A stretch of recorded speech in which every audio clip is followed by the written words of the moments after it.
और दान से मंदिर बनते हैं, दान से ही कुंभ मेले में भंडारे होते हैं। ये कुंभ मेला दानियों का मेला है। प्रयागराज महाकुंभ है इस बार, आप देखना वहाँ करोड़ों लोग आएंगे और महादानी लोग आएंगे। कुछ लोग इतने बड़े बड़े भंडारे करेंगे कि रिकॉर्ड टूटेगा, और कुछ लोग छोटे छोटे भंडारे भी करेंगे, और कुछ लोग जो है 1 महीना कुंभ में सेवा करेंगे, शरीर से सेवा। और कुछ लोग कुंभ मेला में सबका दर्शन करने के लिए जाएंगे, और थोड़ा बोरी में अन्नदान भी ले जाएंगे, वहीं भंडारे में दे देंगे और भोजन करेंगे और दर्शन करेंगे।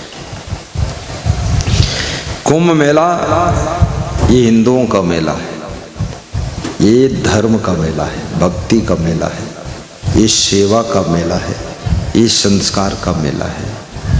और ये मेला ऐसा मेला है जहाँ सभी मत पंथ के साधु संत आकर के इकट्ठे होते हैं और अपना अपना भजन भक्ति सत्संग पूजा पाठ करते हैं, और समाज को एक संदेश देते हैं कि जीवन में धर्म भी कुछ है। ऐसा मेला है। उस मेले के लिए आज बहुत सी माताएं अन्नदान लाई है, उनका अन्नदान वहीं पहुंचेगा। और मैं आपसे भी निवेदन करूंगा, अगर आपके घर में दरिद्र है, आपके घर में गरीबी है, तो 2-3 काम कर लेना। नंबर 1, मूर्खा यत्र न पूज्यन्ते धान्यम यत्र सुसंचितम दाम्पत्ये कलहो नास्ति श्री स्वयं आगता।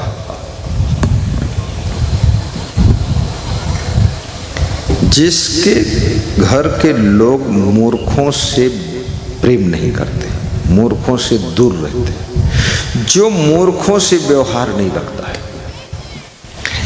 और जिसके घर में अन्न का अपमान नहीं होता है, अन्न के एक एक दाने का आदर होता है, और जिसके घर में पति पत्नी में कलह कलेश नहीं होता, लड़ाई नहीं होती, गाली गलौज नहीं होता, झगड़ा नहीं होता, श्री स्वयं आगता, लक्ष्मी उसके घर में स्वयं आती है। तो ये काम कर लेना। जहाँ सुमत्ता संपत्ति नाना, जहाँ कुमत्ता विपत्ति निधाना, पति पत्नी प्रेम से रहना। जहाँ सुमति तहाँ संपत्ति नाना, जहाँ कुमति तहाँ विपत्ति निधाना, जहाँ सुमति तहाँ संपत्ति नाना। गाइए। जहाँ कुमति तहाँ विपत्ति निधाना, जहाँ सुमति तहाँ संपत्ति नाना, जहाँ कुमति तहाँ विपत्ति निधाना, जहाँ राम तहाँ अवध निवासु, जहाँ भानु तहाँ दिवस प्रकाशु, जहाँ राम तहाँ अवध निवासु, जहाँ भानु तहाँ दिवस प्रकाशु, जहाँ संत तहाँ तीर्थ वासु, जहाँ राम तहाँ अवध निवासु, जहाँ संत तहाँ तीर्थ वासु, जहाँ राम तहाँ अवध निवासु। मंगल भवन अमंगल हारी, द्रवहु सुदशरथ अजर बिहारी। मंगल भवन अमंगल हारी, जय जय जय गुरुदेव तुम्हारी। जय जय जय गुरुदेव तुम्हारी। सुमत, सास बहू की सुमत घर में लक्ष्मी भर देती है। भाई भाई की सुमत घर के दरिद्र को निकालकर बाहर कर देती है। पिता पुत्र की सुमत मनोकामना को पूर्ण करती है। इसलिए पिता पुत्र भी तालमेल बिठाइए। और क्रोध जब ज्यादा आने लग जाए तो समझ लेना अब तुम्हारा खेल बिगड़ने वाला है। ये गुस्सा जब सीमाओं को तोड़ने लग जाती है तो रिश्ते मरने शुरू हो जाते हैं। रिश्तों के बीच में जो प्रेम की धारा है वो बाधित होना शुरू हो जाती है। इसलिए सहनशील बनो, गम खाना सीखो, अपनी कमियों को सुनने की सामर्थ्य पैदा करो। कितने लोग काम तो खूब करेंगे लेकिन कोई अगर कह दिया सुधार के लिए तो इतना नाराज हो जाएंगे तो 2-4 दिन काम ही नहीं करेंगे। इस आदत को भी बदलो। परिस्थितियों के साथ में तालमेल बिठाओ। तो मैं बता रहा था एक राजा, दानी राजा था, दान करता था। तो वहाँ बहुत लोग आते थे दान लेने। एक साधु आता था उसी बीच में। वो साधु केवल भोजन की भिक्षा लेता था और चला जाता था। एक दिन राजा की नजर उस साधु पर पड़ी और साधु से पूछा, ये साधु ये बताओ, ये संसार में करोड़ों लोग हैं, अरबों लोग हैं, इनके भाग्य जुदा जुदा क्यों होते हैं? एक ही मुहूर्त में जन्म लेते हैं सब और फिर भी इनके भाग्य जो है अलग अलग है।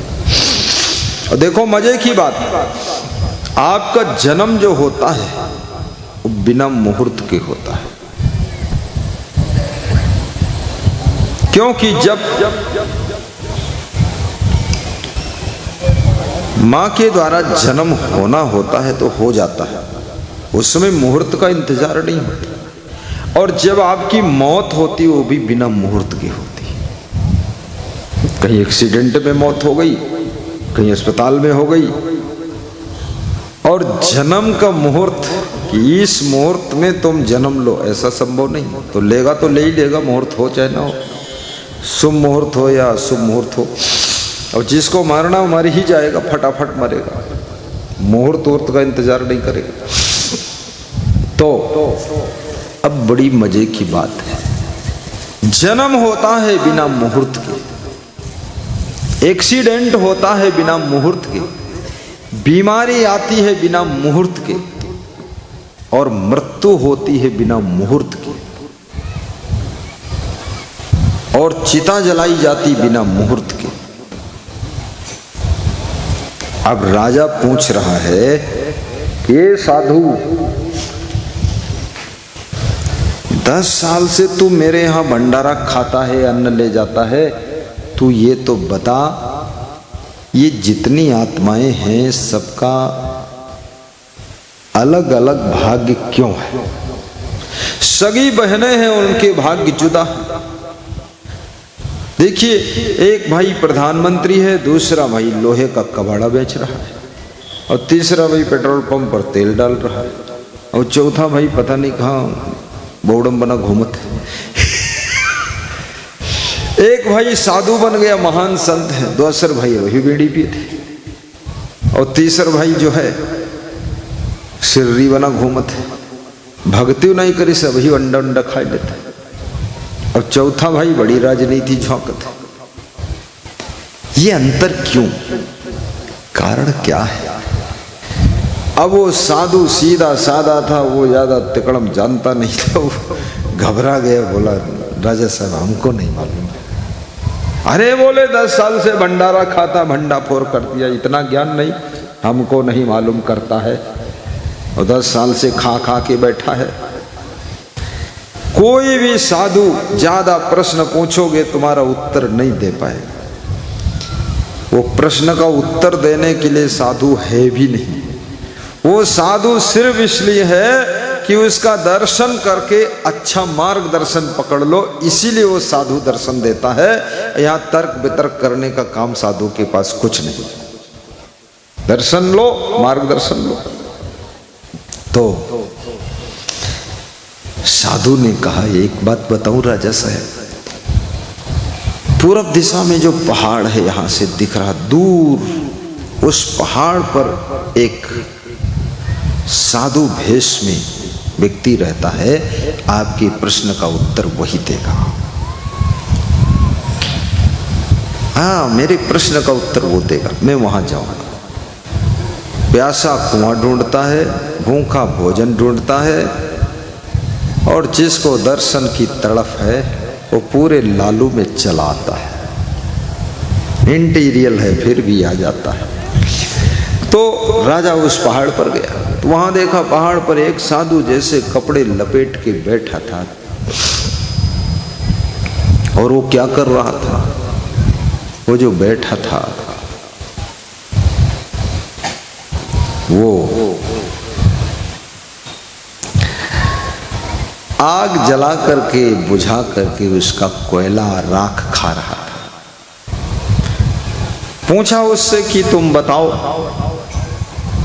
एक ही मुहूर्त में जन्म लेने वालों का भाग्य जुदा जुदा क्यों होता है? तो उसने कहा, इसका उत्तर चाहिए तो पूरब दिशा में 20 किलोमीटर दूर एक दूसरा ऊंचा पहाड़, वहां जाइए, वहां एक साधु मिलेंगे। वहां गए, वहां देखा, देख साधु जैसा व्यक्ति कपड़ा लपेट के बैठा था। उससे पूछा, एक मुहूर्त में जन्म लेने वालों का भाग्य जुदा जुदा क्यों होता है? तो उसने कहा कि मुझे देख लो गौर से आप। तो वो क्या कर रहा था? वो अपना ही मांस नोच कर खा रहा था। अरे बोले तो पागल है ये, काहे का ज्ञानी, ये क्या बताएगा? अपने ही नोच के खा रहा मांस। तो उसने कहा, आप इसका उत्तर चाहते हो, एक ही मुहूर्त में जन्म लेने वालों का भाग्य जुदा जुदा क्यों होता है? तो आप इस पहाड़ से नीचे उतर जाइए, और नीचे एक गांव है। उस गांव में एक 8 साल का बालक है, वो बीमार है बहुत दिनों से, और वो तुम्हारा इंतजार कर रहा है, और तुम्हारे प्रश्न का उत्तर उसी से मिलेगा। तो राजा पहाड़ से नीचे उतर गया, गांव में गया, पता लगाया 8 साल का बालक कौन बीमार है। उसके घर गया, वो बालक बीमार पड़ा हुआ था। घर के लोग सब दुखी थे। राजा आया है किसी के घर में। बालक उठ के बैठ गया, बोला, आप आए, प्रश्न पूछना है? पहले से ही बोल दिया, प्रश्न पूछना, पूछो।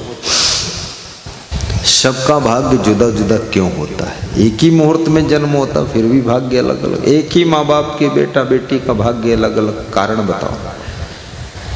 तो उस छोटे से बालक ने, 8 साल के बच्चे ने बताया कि किसी गांव में 4 सगे भाई रहते थे, और चारों भाई पिकनिक मनाने के लिए एक तालाब पर गए हुए थे। तो वहाँ स्नान किया और भौरिया बनाया, बाटी बनाया, चटनी उटनी ले गए थे, और फिर खाने के लिए बैठे। उसी समय क्षुधातुर एक साधु आ गया,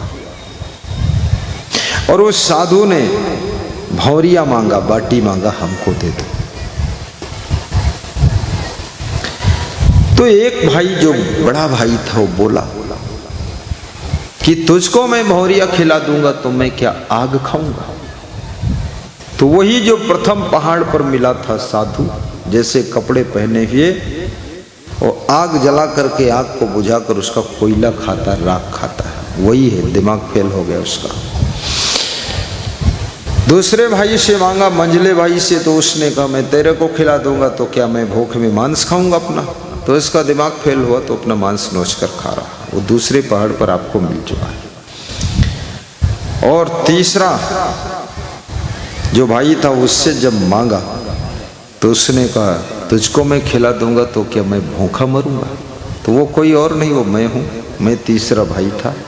तो मेरे ऐसी बीमारी हो गई है, मैं कुछ खा ही नहीं सकता, भूखा ही मर रहा हूँ। और बोले चौथा जो था, उसने अपनी भौरिया को तोड़कर आधी भौरिया उस क्षुधातुर संत को दे दिया और पैर छुआ कि महाराज आधी भौरिया से अपनी भूख की अग्नि को तुम बुझा लो, आधी मैं खा लूँगा। तो उस आधी भौरिया उस साधु को दान करने से वो व्यक्ति जो छोटा भाई था वो कोई और नहीं था, वो तुम ही थे। और उसी पुण्य से तुम राजा बने हो और हम लोगों की ये दशा देखो।